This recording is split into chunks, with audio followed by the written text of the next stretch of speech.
Les amis, il y a un nouveau rebondissement dans l'affaire P. Diddy. Un des 6 avocats qui assurait la défense du rappeur s'est purement et simplement barré de l'affaire. Le gars a jeté l'éponge. Sean Diddy Combs. Son équipe juridique se réduit alors que l'équipe de défense du magnate du rap se prépare pour son procès de mai sur des accusations de trafic sexuel.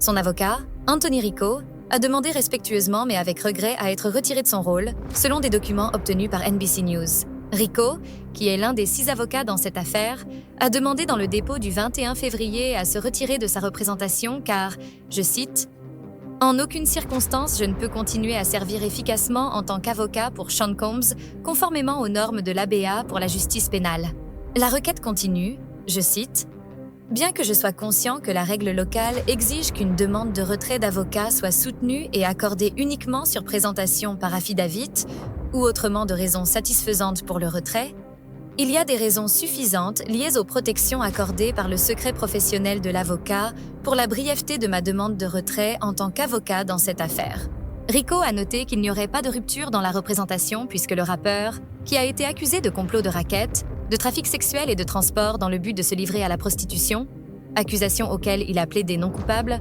continuera à être représenté par 5 autres avocats connus et cela ne retardera pas les procédures judiciaires. Malgré sa confirmation qu'il avait discuté de cette décision avec l'avocat principal Mark Agnifilo, Rico n'a pas donné plus de détails sur sa décision de se retirer de l'affaire. E-News a contacté l'équipe juridique de Rico et Combs pour un commentaire et n'a pas reçu de réponse. Le gars a foutu le camp. L'affaire P. Diddy date au moins de novembre 2023. Pour vous rafraîchir la mémoire, je vais vous faire un résumé chronologique des faits. L'affaire commence en novembre 2023 avec Cassie Ventura, la chanteuse et ancienne partenaire de P. Diddy, qui dépose une plainte l'accusant de V et de trafic S et de violence physique sur une période de 10 ans. Cette plainte est rapidement réglée à l'amiable le lendemain. Entre novembre et décembre 2023, 2 autres plaintes sont déposées contre Combs, l'accusant d'agression S et de revenge porn. L'une des plaintes allègue qu'en 1990 ou 1991, Combs et le chanteur Aaron Hall auraient abusé S d'une femme, Combs enregistrant l'incident. En mars 2024, le département de la sécurité intérieure perquisitionne les propriétés de Combs à Los Angeles, New York et à Miami, saisissant des ordinateurs et d'autres dispositifs électroniques dans le cadre d'une enquête en cours. En septembre 2024, P. Diddy est arrêté à Manhattan après une inculpation par le grand jury fédéral pour des charges de trafic S et de racket. Lors de sa première comparution, il plaide non coupable et se voit refuser la libération sous caution, restant en détention au Metropolitan Detention Center de Brooklyn.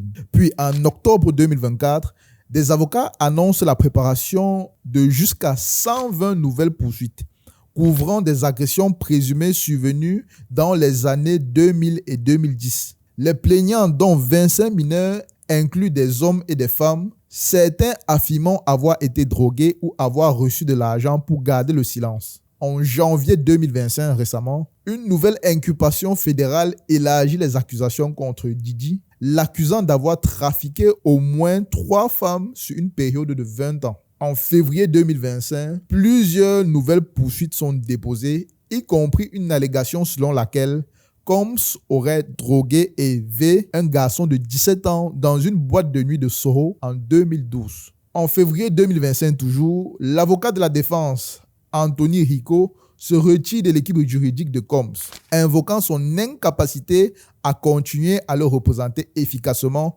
sans fournir de raisons spécifiques en raison du secret professionnel. Peut-être que simplement toutes les accusations qui ont fusé ces derniers temps l'ont simplement découragé. Procès à venir.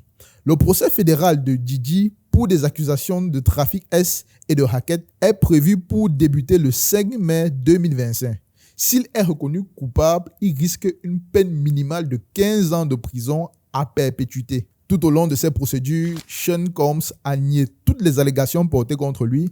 L'affaire continue d'évoluer avec des nouveaux développements attendus à l'approche du procès. Dans cet article de Paris Match, on peut lire « À quelques semaines de son procès, P. Diddy mystérieusement lâché par l'un de ses avocats ». Alors que P. Diddy est toujours en attente de son procès pour V et trafic S, l'un des 5 avocats, c'est plutôt 6, renonce finalement à le défendre. Depuis septembre 2024, P. Diddy est emprisonné dans l'attente de son procès pour de multiples V ainsi que des soupçons de trafic S. L'ancienne gloire du rap encourt une peine pouvant aller de 15 ans de réclusion à la perpétuité, étant visé par plus de 120 plaintes, dont au moins 25 proviennent de personnes mineures au moment des faits. Depuis son arrestation, le rappeur clame son innocence et enchaîne les demandes de libération, allant même jusqu'à proposer une somme de 50 millions de dollars pour sortir de prison. Toutes ces demandes ont été rejetées et l'ex-gloire du rap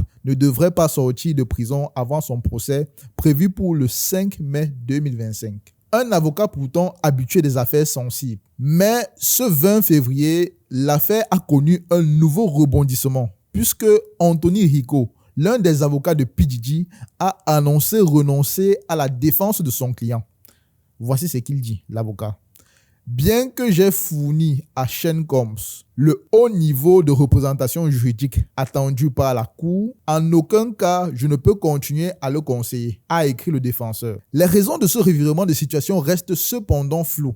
Anthony Rico se contenant d'avancer, je cite, qu'il y a suffisamment de raisons pour conduire à mon retrait de cette affaire. Fin de citation. Cette annonce est d'autant surprenante que l'avocat s'est fait connaître pour son intervention dans des affaires hautement sensibles. Il a notamment été l'avocat de l'un des soldats de Ben Laden, condamné en 2001 pour des attentats commis en Afrique contre des citoyens américains à la fin des années 90. Maintenant, pourquoi un avocat aussi bien payé et aussi expérimenté abandonne-t-il son client en plein milieu d'une affaire d'une telle envergure? Telle est la question. Le retrait de cet avocat de la défense de P. Diddy laisse envisager plusieurs hypothèses qui peuvent expliquer sa décision. Nous allons faire un peu de spéculation. Peut-être que ce cher avocat est en désaccord éthique et moral avec ses valeurs propres. Anthony Rico est un avocat expérimenté ayant défendu des affaires de grande envergure, notamment des affaires de peine de mort et de crimes organisés comme on l'a vu dans l'article précédent. Maintenant, son retrait pourrait indiquer qu'il a découvert des éléments peut-être trop compromettants qui remettent en cause sa propre intégrité professionnelle. Il aurait peut-être appris quelque chose en privé, il a peut-être découvert une preuve accablante ou un aveu implicite qui l'aurait mis dans une position très inconfortable, l'empêchant de défendre sereinement P. Diddy sans aller à l'encontre de son éthique et de ses principes. Autre hypothèse dont j'ai fait la réflexion, peut-être que cet avocat a fait face à des problèmes liés au secret professionnel tout simplement. Anthony Rico a invoqué des raisons liées au secret professionnel pour justifier sa demande de retrait. Il a invoqué cette raison pour ne pas donner le motif exact pour lequel il se retirait. Cela signifie qu'il ne peut pas révéler la véritable raison de son départ, ce qui est pour le moins intriguant. Tout le monde se demande pourquoi est-ce qu'il abandonne P. Diddy maintenant, à 2 mois du procès. Il a peut-être eu accès à des informations sensibles qui le placent dans une situation où continuer à défendre P. Diddy pourrait l'impliquer indirectement ou lui causer des ennuis à long terme ou même le pousser à se parjurer. Une autre réflexion que je me suis faite est la suivante. P. Diddy disposait de 6 avocats, un collège de 6 avocats, dont Anthony faisait partie. Peut-être que les 5 autres ont défini une stratégie de défense avec laquelle ils n'étaient simplement pas d'accord ou à l'aise. Parce que vous savez que lorsqu'un avocat défend quelqu'un, il doit être convaincu que la stratégie qu'il adopte sera suffisamment efficace pour réussir à acquitter ou minimiser la peine de son client. Or, dans un cas où on a autant d'avocats pour défendre la même personne, il est possible que Rico ait estimé que les preuves accumulées sont trop accablantes, rendant la défense difficile ou impossible avec la stratégie qui était définie ou adoptée. Et peut-être que par ailleurs, P. Diddy a accepté de conclure un deal, comme ça se fait régulièrement aux États-Unis, dans lequel il a accepté de dénoncer et d'accuser d'autres personnalités influentes. Vous savez que c'est une pratique très courante aux États-Unis. Lorsque tu décides de te mettre à la table et de balancer des noms, tu peux obtenir une réduction considérable de peine. Peut-être même qu'on réfléchit trop et que tout simplement les contradictions que cet avocat a observées dans le dossier de Diddy rendent tout simplement sa défense totalement impossible. Quel que soit le niveau de l'avocat que tu as en face de toi, quand on a un faisceau d'indices, un faisceau de preuves qui t'accable, il y a bien un moment où ton cas est scellé, on ne peut plus rien faire pour toi. Autant de choses, autant d'hypothèses qui ont pu contraindre Rico à se retirer parce qu'il savait que la défense n'était plus tenable ou que Didi allait se retourner contre d'autres personnes pour tenter de négocier une réduction de peine. Dans ce cas, il s'est dit, à quoi bon? S'il a déjà un deal, qu'il y aille. Une autre chose aussi à laquelle j'ai pensé, c'est le conflit d'intérêts. Un avocat aussi expérimenté et célèbre que Anthony Rico a sûrement un portefeuille client vraiment rempli et gagné. Et dans certaines affaires de grande ampleur comme celle-ci, celle de P. Diddy, des conflits d'intérêts peuvent apparaître entre l'avocat et d'autres parties impliquées, d'autres personnes qu'il a pu représenter dans le passé. Anthony Rico a sûrement dû défendre de nombreux clients influents et a travaillé avec le gouvernement fédéral sur certaines affaires sensibles. Peut-être qu'il aurait découvert des liens entre P. Diddy, son client actuel, et d'autres personnes qu'il ne pourrait attaquer sans risquer sa propre carrière ou sans créer un conflit d'intérêts qui pourrait l'embarrasser lui-même.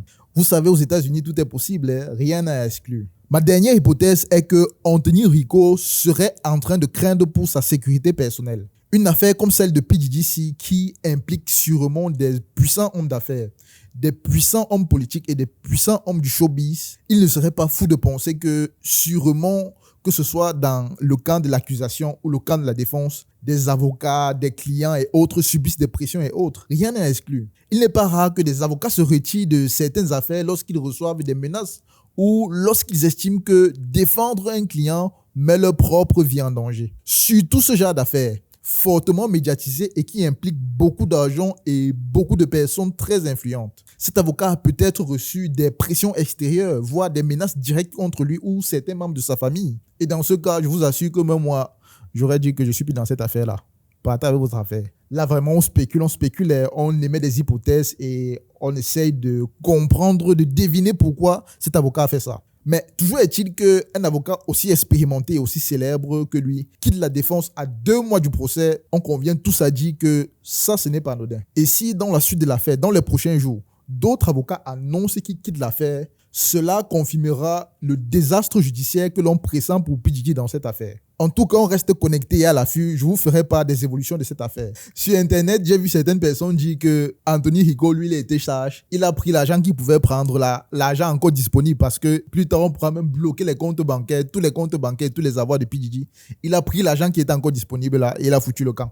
Il a pris ses honoraires, il a foutu le camp et il laisse les autres gérer la merde. En tout cas, peu importe la stratégie adoptée, peu importe le calibre des avocats qu'il va réunir, si les preuves sont trop accablantes, de toutes les façons, ce sera cuit pour P. Diddy. Voilà, je suis arrivé à la fin de ma vidéo. Dites-moi dans les commentaires si vous pensez que d'autres avocats vont se retirer de l'affaire avant le début du procès le 5 mai. Et dites-moi si selon vous, il y a une once d'espoir pour que P. Diddy s'en sorte indemne de cette affaire. Voilà, nous sommes arrivés à la fin de cette vidéo. N'oubliez pas de la liker, abonnez-vous et n'oubliez pas d'activer la cloche de notification pour ne louper aucune de mes prochaines publications.